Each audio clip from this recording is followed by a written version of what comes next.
VJ Live. Hanggang magatid ang katotohanan. Ako si Rama Velarde. Ako naman si Jansen Acuña. Narito ang mga nagbabagang balita para sa oras na ito. Sara Duterte, in-impeach sa kaambisyon. Comelec, tutol sa Woodbine. Bulkang Kanlaon, sumabot. Pili, may bagong single na Blink Twice. Narito si Daniel Punitas para sa karagdagang detalye patungkol sa impeachment ni Sara Duterte. Noong Disyembre 2024, apat na impeachment complaint ang formal na inihain laban kay Vice President Sara Duterte. Ito ay dahil sa mga akusasyon pagkakaroon ng kanyang Pangulo, malawakang korupsyon at hindi pagkumbinsi ng gusto sa mga agresibong aksyon ng China laban sa mga persang Pilipino. Ayon kay Senate President Francis P. Escudero, maaari na simula ang impeachment trial ni Vice President Sara Duterte pagkatapos ng State Activation Address ni Pangulong Ferdinand Marcos Jr. sa Hulyo ngayong taon. Sa isang press conference, sinabi ni Escudero na maaari na simula ang paglilitis sa 20th Congress. Ngunit, ako si Daniel Pilipinas, nag-uulat para sa DJ and DJ Live. Comelec, tutol sa Woodbine. Narito si Tres Flores, iyan para iatid ang balitang ito. Inilusan ng Comelec ang photo-bigay laban sa Woodbine. Inibok ng Commissioner Elector sa abonante at sumagrap ng pera ng national kandidato sa Woodbine na ikibahagi sa pagiging boto at huwag silang iboto sa hala ng mayroon.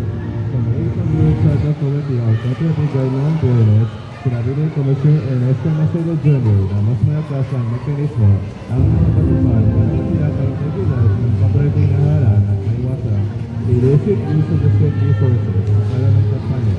Ang Positas Force ang bulat para sa DJ and DJ Live. Magbabalik kami pagkatapos ang patalastas na ito. Malapit na ang Valentine's Day. Isang araw kung saan makakasama mo ang mga taong mahal mo.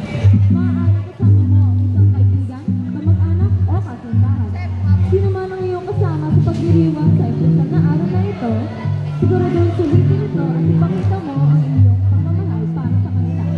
Kaya, maghanda upang ipagdiwang ang pag-ibig sa lahat ng inyo nito. Magplano lang isang espesyal na araw at maglaan lang ng ilang sandali para pahalagahan ng mga taong pumupuno sa iyong puso.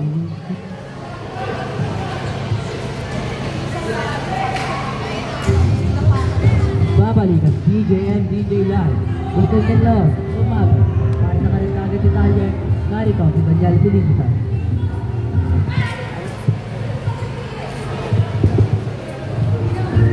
Ang Bulkang Kanlaon sa rehiyon ng Isla ng Negros ay nagsimulang pumutok noong Hunyo 3, 2024. Nang ang isang pagsabog mula sa 2022 ay binugat ng abog sa bahagi ng Bago, ng Carlota, ng Castellana at Paglaon.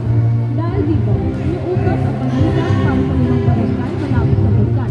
Magpatuloy ang aktibidad ng bulkan noong Disyembre 9 naman sa putok ng pagsabog na nagdudulot ng shockwaves at sa balibo na nakikita hanggang sa mga isla ng Panay, Dimiras at Cebu. Iniulat ng NDRRMC na 57,563 katao ang naapektuhan ng pagsabog noong Hunyo 2024 kung saan 3,000 naman ang lumigas sa kanilang pamatahan. Bukod pa rito, 2,680 naman ang mga bahay na nasira. Ako si Daniel Pilipinas, nag-uulat para sa DJ and DJ Live. Billy, may bagong single na Blink Twice. Narito si Jansen Acuña para sa karagdagang informasyon. Ang Nations Girl Band Group na Billy ay bumalik sa pagdadala ng bagong musika sa kanilang bagong single, Blink Twice, sa Petrelo 15. Tamang panahon para sa araw ng kapuso.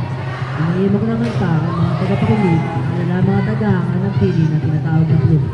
Iwasan ng patalo pagdating sa pagpapayag ng pagmamahal. Ang sinisa na t-shirt ito, maging available ang music video ng kanta sa 9 p.m. ng ating araw. Blink Twice ang magsisilbing follow-up ng pili ng nakatumpay ng music track ng Carry On Love na inilakas ng Hulyo 2024.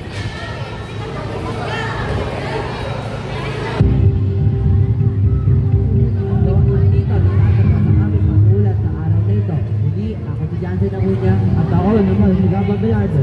Salamat sa pakikinig.